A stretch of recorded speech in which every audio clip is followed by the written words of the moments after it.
ไปนะตัวข่อยมันร่างกายแข็งแรงอยู่ที่ว่าเจ็บหัวบ่อยๆนี่คือยังหนึ่งมาเขาตากแดดเขาขี่รถจักรตากแดดแล่นไปแล่นมาอากาศมันร้อนเดี๋ยวลมเดี๋ยวหนาวเดี๋ยวร้อนแบบนี้เดี๋ยวฝนตกแบบนี้พอต้องการนี่เขาเคยบูบไปเที่ยวคนซื้อนี่มันเสาร์ที่เขาย้ำใส่ขึ้นหนักมันก็มันไม่ถึงว่าหนามืดจะเป็นลมเลยจะว่าลุกขึ้นมันก็มิ่งไปหน่อยหนึ่งมันก็กลับมาจะเป็นคือกันกับผัวมึงเนาะมันแบบว่าที่ว่าเจ็บหัวบ่อยๆนะมันเกิดจากการพักผ่อนน้อยโดยของข่อยนะบ่ค่อยได้พักผ่อนเลยแต่ละมื้อว่าซั่นซะเฮ็ดหยังบ่ได้เฮ็ดงานเหตุการณ์อย่างนั้นแต่ว่าเฮาแบบจักหูเฮามันมีความคิดหลักอีกอย่างเฮานอนบ่ได้มาเฮากินกาแฟกินกาแฟแล้วมันเฮ็ดให้เฮาคิดว่าสิผู้ใดสิเอาเงินโอนเงินมาให้ก็ว่าโลดคิดว่าสินั่งอยู่ซื่อๆถ่ายขี้ขาโอนเงินมาให้บ่ล่ะไปเฮ็ดงานตัวบ่ได้เฮ็ดงานหยังสิมาคิดหยังหนูบ่ซั่นบ่เป็นตาอยู่บ่มีประโยชน์ตุ้ยไปนางตุ้ยไปสิแด่ๆเข้าป่าเข้าโรงไปประโยชน์บ่มีนั่นโลกอยู่โลกอยากได้เงินก็บ่มึงสิเป็นโรคหยังมึงแข็งแรงคือหยังนี่ตัวมึงว่าเลือดมึงสะอาดพุ่นคนบ่ได้นอนเป็นหยังมึงคือบ่นอนมึงไปเฮ็ดหยังดึกๆเที่ยงคืนเรียนมึงงานกันมึงก็บ่ได้ข่าวคนมันบ่ได้นอนเต็มอิ่มเนาะคืนว่าเป็นหยังคือบ่นอนให้มันเต็มอิ่มอย่างงานการบ่สร้าง 7:00 เป็นหยังกินน้ำท่อมเล่นไพ่ตี5มันเมื่อยแล้วกับหลังแต่ละมื้อนั่งเฝ้าซ่องแสติ เฮ็ด YouTube แล้วเฮ็ดจังได๋เฮ็ดหยังที่รถแตกไปนั่งกินตำหุ้งแกนั่นที่รถแตกไปกินตำหุ้งแกนี่ที่รถแตกไปด่าคนแกนั่นที่รถแตกไปด่าคนแกนี่มันก็คืองานเฮาเฮ้ยได้หน่อยก็สร้างมันยังหน่อยเฮาก็ได้กูมือยิ่งมันได้น้อยยิ่งบ่เฮ็ดแฮงบ่ได้พี่น้องนี่สินที่เฮาไปกู้ไปยืมมาเพิ่นก็อยากได้เอาคือว่าบ่ได้เป็นหนี้เป็นสินบ่ก็ไปกะมาอยู่อีหน้าล่ะเฮ้ยอีตอแหล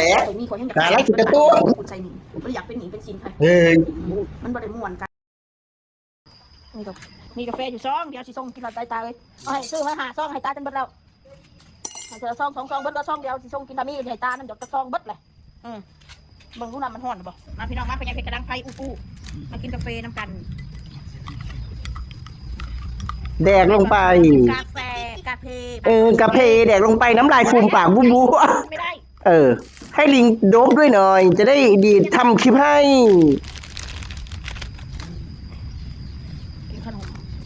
แดกเลย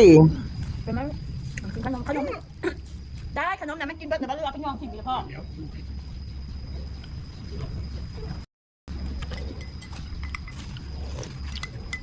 จะรู้สึกบ่ค่อยสบายเป็นอะไรแต่มันจะเป็นปวดหัวตั้งแต่เมื่อวาน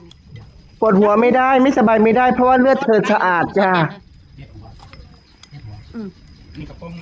มาได้จะไปนะลูกเด้อมือหนึ่งเบาย่างหนึ่งมือหนึ่งเบาย่างหนึ่งยีหนาลาอีหนาขีดตะตูหนาลายกินกับบ่เศร้าอยากขอยาพาราเขากินบ่เศร้าดอกเดี๋ยวตะตุยเดี๋ยวตะตุย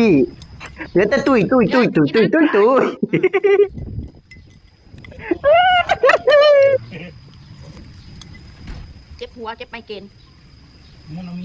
เก็บบ่เก็บเป็นตาบวมตาไข่ค่ะคนยังไม่ระผิดแข็งแรงเลือดสะอาดหมอบอกถ้าบักคือไร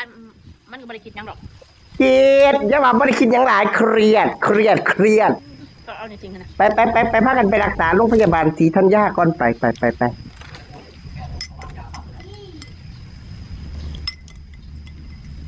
ัดเป็นกับเป็นบัดบ่เป็นกับบ่เป็นเอาเลิศอาทิตย์2 อาทิตย์ก็เป็นโรคเป็นทีนึงก็3-4 มื้อโอ้แปลว่าอาการแบบนี้เป็นโรคซับจางเด้เป็นโรคอยากได้งอ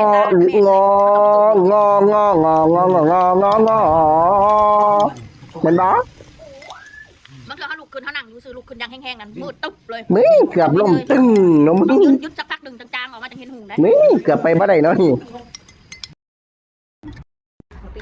จะปีกกับข้อเอาเลยเนาะนี่น่าจะไปหาหลักหาเล่นของจับของกิน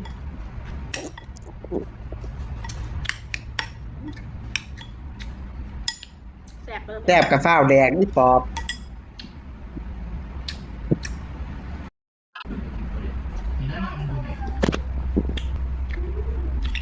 แนวบ่แม่นนี่ว่าไปกว่ามึงนั่นเว้าอีห่าแนวบ่แม่นเว้าไปทั่วไปทีให้บ่อยากเว้าอยากว่าไปขี่กูนี่คนจะให้ว่าเอาบ่ดีอยู่หน่อไม้หน่อเว้ยหน่อไม้โจนบลอด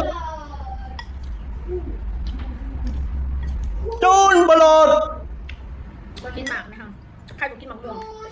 เหงื่อโจนจรด ต้องมันนอกจากกินสมแล้วกินได้ น้ำมัน เอาไปดอง